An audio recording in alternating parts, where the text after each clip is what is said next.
Hoje é domingo, a.k.a. a segunda-feira do empreendedor, e estava aqui a organizar a minha semana e estava a pensar sobre o conceito de cultura empresarial.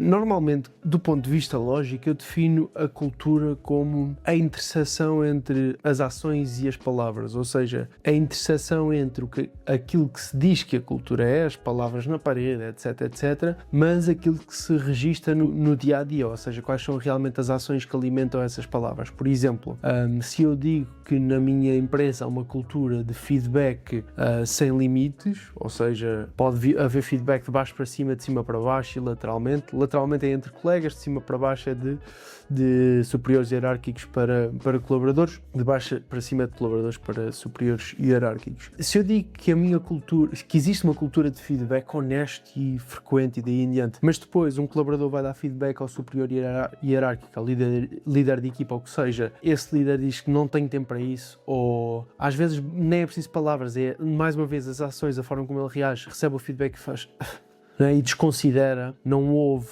não tenta absorver de forma construtiva e daí em diante, quer dizer que aquilo que eu digo que é a minha cultura, feedback, não é o que as ações refletem, especialmente vindas de um líder ou de um líder intermédio, não é? Então isso é a forma como eu normalmente descrevo de forma lógica o que é a cultura empresarial, mas ela é muito mais do que isso, não é? É um conjunto de padrões, ou seja, padrões de comportamento, em alguns casos padrões visuais, padrões da forma como vestimos e daí em diante, mas pronto, é um conjunto de padrões comportamentais, tradições, é um conjunto de valores, claro, é um conjunto de rituais, de artefactos que compõem uma cultura de uma empresa. Eu acho que a melhor forma de pensar nisto é, se um país é uma empresa, que acaba por ser, não é? Tem colaboradores, tem líderes intermédios, líderes superiores e daí em diante, tem rendimento, tem receita, tem lucro e daí em diante, tem orçamento e por aí em diante. Então, a melhor forma de nós percebermos o que é uma cultura empresarial é olhar para a cultura de um país, não é? A cultura do país não é só, no nosso caso, a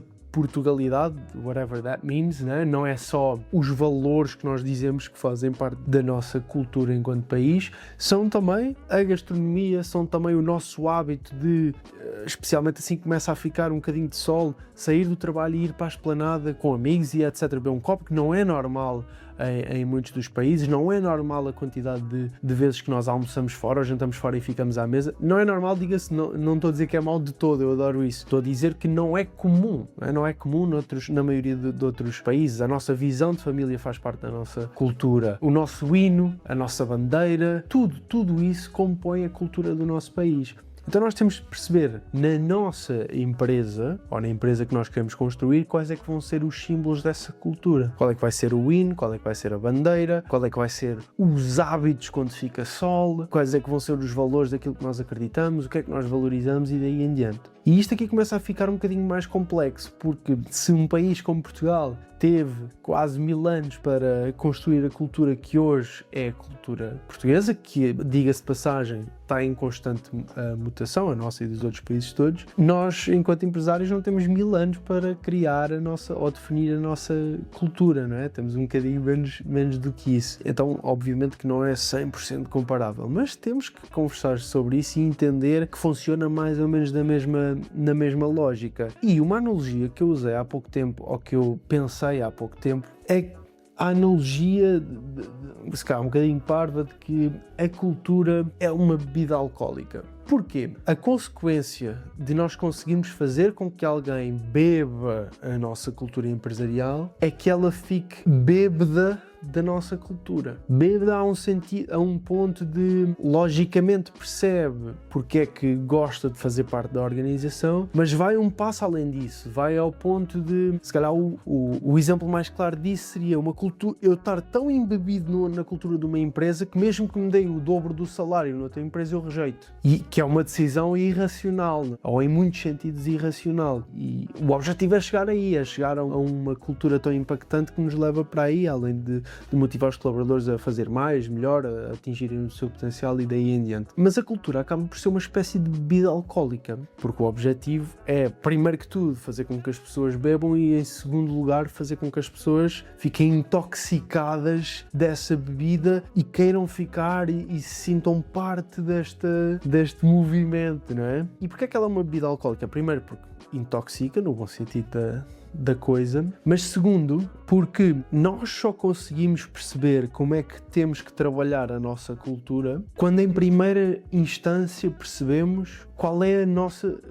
Ou seja, a nossa cultura representa que bebida, quanto grau de álcool é que ela tem. Porque a forma como eu vou dar de beber, ou o número de copos que alguém precisa de beber quando uma bebida alcoólica tem 40% de álcool é largamente inferior versus uma bebida que tem 5% de álcool, não é? Então nós temos que, antes de perceber como é que vamos fazer as pessoas beberem e de quanto em quanto tempo é que temos que fazer a pessoa beber um copo para não deixar de estar embriagada, isso cá não é um bom exemplo, mas deixar de estar embriagada nesta bebida, nesta cultura, nós temos que perceber a percentagem da nossa bebida e para isso nós temos que olhar para dentro. Não interessa, estar a ver vídeos como este para definir o que é a vossa cultura. Vocês têm, ou para perceber o grau de álcool da vossa cultura. Aquilo que vocês têm que fazer é perceber que o primeiro passo é olhar para dentro e beber ou ir buscar informação à fonte. E a fonte são as vossas pessoas, porque são elas que vivem essa cultura diariamente. E se calhar tu agora estás numa fase de ser mais intencional no perceber o que é a tua cultura, comunicá-la e trabalhá-la, não é? E para isso precisas de entender o que é que ela hoje é, que bebida é que ela hoje é. E a melhor forma de o fazeres é falares com os teus colaboradores. E a nossa recomendação sempre é que tu dividas esta análise em 3 perspectivas diferentes, ok? A primeira perspectiva é a tua, é a perspectiva do auditor, sejas tu dono do negócio ou, não sei, o responsável de People and Culture que está a fazer este processo, whatever, há muitas realidades desse lado, mas há a perspectiva do auditor e depois temos de traçar a perspectiva dos líderes na empresa e a perspectiva dos colaboradores, porque vão ter perspectivas diferentes. Então tu vais tentar beber informação de cada uma dessas 3 perspectivas. Eu recomendo, na tua perspectiva, basta fazer alguns exercícios e daí em diante, mas que na perspectiva dos colaboradores e dos líderes, a minha recomendação é que tu vais buscar informação a essas perspectivas de forma diferente. Ou seja, se calhar o caminho mais simples de seguir é faz formulários anónimos, mas faz também sessões individuais, porque elas vão-te trazer coisas diferentes. Nos formulários anónimos, se calhar as pessoas vão conseguir ser mais honestas do que serão nas sessões 1 para 1, especialmente se fores tu como dono do negócio ou como parte da organização a fazer essa análise. Por isso é que muitas vezes as empresas com quem nós estamos a trabalhar nestes processos valorizam o nós estarmos lá no processo de auditoria, porque as pessoas dizem-nos coisas que não vão dizer a eles, não é? Obviamente. Mas ainda assim não é estritamente necessário trabalhar com um parceiro externo para o fazer. Mas em formulários anónimos tu garantes à partida que as pessoas se sentem mais confortáveis para ser honestas. Só que tu estás a limitar a análise ao que é escrito. Em sessões individuais ou focus groups, se assim o decidis fazer, mas eu gosto muito de sessões individuais, tu vais conseguir ler não só aquilo que te dizem, mas também o como dizem. Tu vais conseguir interpretar tom de voz, vais conseguir ver expressões faciais, vais conseguir intuitivamente, e nós humanos temos muito essa lógica da intuição, vais conseguir intuitivamente perceber se há alguma incongruência entre aquilo que está a ser dito e a forma como foi dito, não é? Essa é a minha recomendação. Portanto, analisa estas 3 perspectivas, começa a olhar para dentro e percebe, em primeira instância, qual é que é a tua cultura, que bebida é que é, quanto grau de álcool é que tem. Porque se tu tiveres uma cultura com uma percentagem de 40% e fores forçar as pessoas a beber 5 copos seguidos, não vai correr bem, as pessoas vão passar mal. Então, o primeiro passo para tu conseguires construir uma cultura mais forte ou resolver algum desafio de retenção de talento ou o que seja, é olhares para dentro e perceberes qual é que é a tua bebida, qual é que é a tua cultura, qual é que é a tua interseção entre as ações e as palavras. E depois, com base nisso, tu vais conseguir perceber se, das duas, uma, ou mudas a bebida, ou mudas a forma como pedes que as pessoas bebam a bebida, ou a frequência com que o fazes. E é aí que vais encontrar a solução para problemas de cultura e retenção. Até à próxima!